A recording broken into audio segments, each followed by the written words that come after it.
Hi InternMakers, this is Justine and I'm an interaction designer. I'm gonna start out this kind of talk with a little two truths and one lie just because I know that's everyone's favorite icebreaker, and I also get a little nervous from public speaking, so just to calm myself down, I will reveal the two truths and one lie at the end of the talk, so hopefully you guys stay till the end. But okay, I have a deathly fear of strawberries. It's called frugariophobia. I have flushed my sister down the toilet before, and I think SpongeBob is an anime. So stay tuned till the end to hear my fun stories.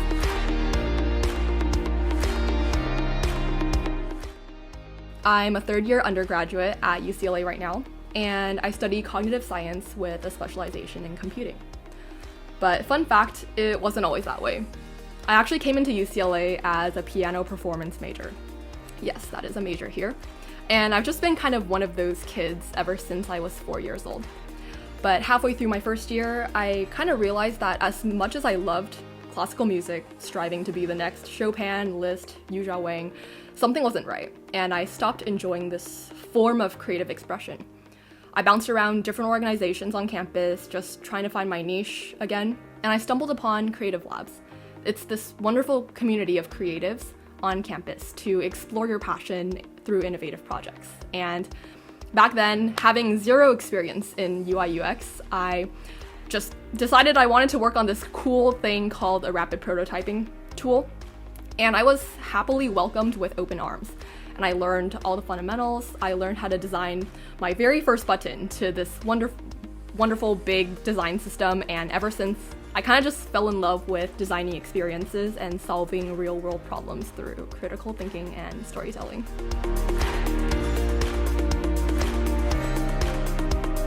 So I'm going to preface this question with my own personal experience. So not everyone is like me, and this was just one method that I went through.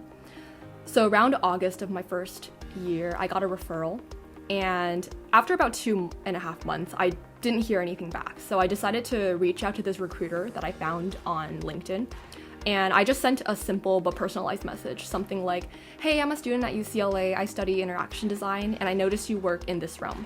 I'm interested because of this, this, and this, and if you're free, do you mind me asking for 15 minutes of your time to learn about Microsoft, learn about your role?" And little did I know, she very generously responded that she would meet with me, and we had a wonderful talk, and it led me to a phone screen afterwards where this new recruiter just wanted to make sure I was a good culture fit, and I talked about one of my projects on my portfolio. And at this portion of the interview, I made sure to do a lot of research on the company, making sure that when I talked to the recruiter, they made sure and knew why exactly I wanted to work in UX, UI, and why exactly it was Microsoft that I was choosing, not just for the name, but for the values and the mission that I stand for. And then after that round of interviews, I was brought onto the Microsoft campus in Redmond to do an on-site. And this was my first ever big on-site, and so I was definitely on the grind. I was very nervous, and I made sure to read a bunch of articles on what other people's experiences were. And so I'm gonna break this section into 3 categories: the whiteboard challenge, the portfolio presentation, and just a couple one-on-ones. So first of all, for the whiteboard challenge, I think a lot of designers always get very anxious at this part. I was definitely very nervous as well. It was my first one ever. And I made sure I had a solid structure that kept me grounded during this interview, because I wanted to leverage whatever prompt they give me. I can't anticipate what prompt they give me, but I could be grounded in what structure I led with. So I basically had 3 steps that I wanted to take. So which was contextualizing the problem space, learning about what users am I designing for, business goals, long-term planning, and then number 2 would be designing and iterating. This is the portion where I sketched my mock-ups, asked questions, did user flows, at what point would I be communicating with devs, with PMs, all things I voiced out to the interviewer. And 3, what would I look for in success metrics? So quantitative, qualitative stats, who would I ask feedback from for next steps, how I would improve, and then asking a lot of questions to include the recruiter and the interviewer in my process. And then the second part is the portfolio presentation. This part is probably what happens in all design interviews probably. And at this point, this is just being myself and being confident in my skills. I made sure to practice my 1-hour presentation. I cleaned up my slides, and I just did all the preparation and kept rehearsing until I couldn't talk anymore. I just kept telling myself what I get is what I put in, so that's what kept me grounded.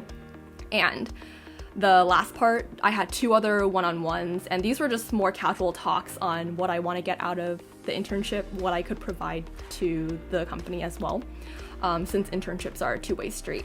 But these were more casual. I even talked about a Chopin piano piece for 45 minutes. So these people are really authentic, really genuine, just wanted to make sure I did my best and was not that nervous. And so the takeaways from kind of interviewing at Microsoft for UX design is just to honestly relax and breathe. I'm a very anxious person in general. Sometimes I feel like I get nervous, even after countless presentations. So just relax, breathe, you'll be fine. And I think preparation goes a long way. I constantly asked for support and constructive criticism, practiced my presentation with my friends, with my family, with mentors, and just knowing my projects and my process was very helpful. And lastly, it's cliche, but be yourself. I bumped into many challenges along the way, even during the interview process, and I just made sure to ask questions when I didn't understand. Include the interviewer in your thought process.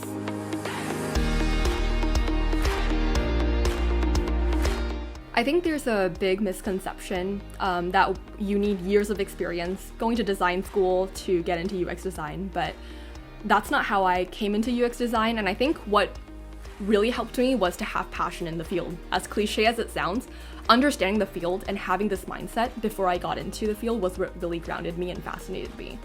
I was genuinely interested in what other people's different thoughts, opinions, perspectives were. I love putting myself in other people's shoes to understand how they feel when they interact with a certain product, digital or tangible, so I know what to improve or design upon and iterate. And because I think one of the most important skills of designers is just empathy and intuition, so that interest definitely drives me. And second of all, just to be proactive. Thank you for listening in on this talk already. I really appreciate it. And it shows that you already have some sort of interest. So acting upon it, one of the most tangible forms of experience is side projects, like solving real world problems. I see something on Google a lot, just people redesigning like Instagram or Facebook or those type of case studies. But instead, I like to frame problem statements more of like, an example would be, how can we reimagine remote work to promote culture in workspaces? How might we rethink the airport experiences to make flyers feel more safe? Just more open-ended and ensuring that these are real human problems before jumping in on any project. And I also read a bunch of Medium publications like UX Collective, UX Pin. I read great product tools for design books, and I like to listen to podcasts, learning design tools like Figma or Adobe XD through YouTube tutorials, and it's pretty easy to go online now to learn. And then third of all, there's this hot topic that's this question that should designers code? And I think to sum up, you don't need to. Designers don't code on the job. It definitely helps to understand the foundation of like tech restraints, learning design systems.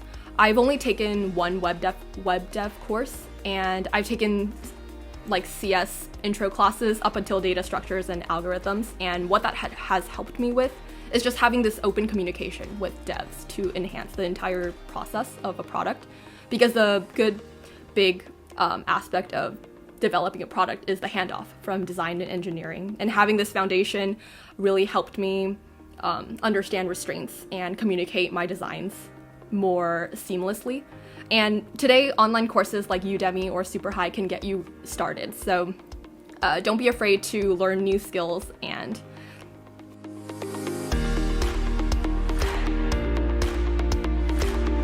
so I'm very grateful and very happy for the opportunities I've had already, and working at a company like Microsoft that aligns with my values to help empower people, and really just I'm humbled. And I definitely did my research before applying, which is my biggest advice. flashback to 6th grade, I had a bunch of those benchmark research papers and those homework things that you probably am very familiar with. And Microsoft has kind of always been there for me. I learned how to type a document on Word, and I whipped out new Excel formulas. It was super cool. I felt like a genie. And Microsoft was kind of my first gateway experience into what tech can do and ultimately what tech can do for people.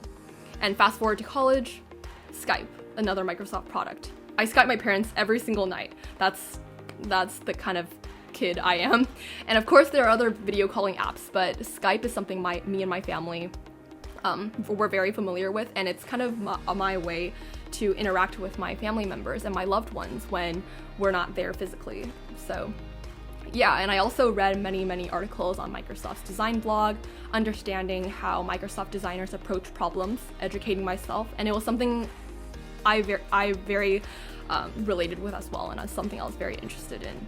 So I was curious. I wanted to explore different technologies, and I loved working in the productivity realm as well, so I knew Microsoft would be a great choice for me. And through my interviews and recruiter messages, I definitely voiced all of this out, made sure they knew why I was interested in Microsoft, and I tried to be as authentic as I could about it.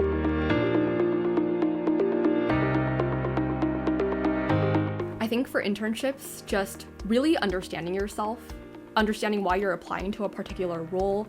Is it just because of the name, or is it genuinely because you care about the job roles and responsibilities? And just knowing that about yourself before you apply could really ground yourself. And understanding that, what kind of story are you telling? What is it about yourself? Are you excited to talk about your past work?